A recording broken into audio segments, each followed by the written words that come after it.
Update po tayo sa Bagyong Hener matapos itong maglandfall sa Palanan, Isabela at kakausapin na po natin si Pag-asa Weather Specialist Alzar Aurelio. Magandang umaga at welcome po sa Balitang Hali. Hello, magandang umaga po sa atin lahat. Opo, ano pong direksyon na ang tatahakin ng Bagyong Hener matapos po maglandfall sa Isabela? After ng maglandfall at kasalukuyan nasa Hibugan na Benguet ang sentro ng bagyong ito. Inaasahan po na kikilos pa direksyong westward, pakanluran sa bilis ng 15 kilometers per hour patungo sa West Philippine Sea.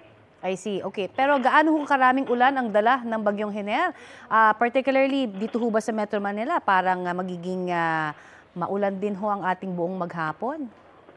May dahil sa Bagyong Hener ay dala nito ay heavy hanggang intense na pag-ulan at maapekto nito yung mga lugar po sa Northern Luzon at sa ilang bahagi ng Central Luzon. Sa Metro Manila, inaasahan ito yung mga light to moderate rains ngayong araw dahil po yung Southwest Monsoon. Okay. Ano po ang posibilidad na mag-abot po sa loob ng PAR o Philippine Area of Responsibility ang Bagyong Hener at bagyong may international name na Pulasan?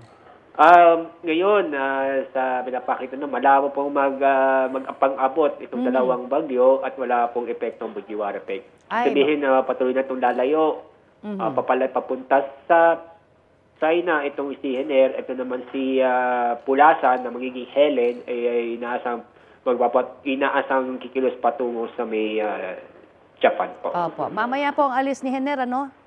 Opo, maaaring may gabi o bukas ng umaga po. Marami pong salamat. Yan po naman si Pag-asa Weather Specialist Alzar Aurelio.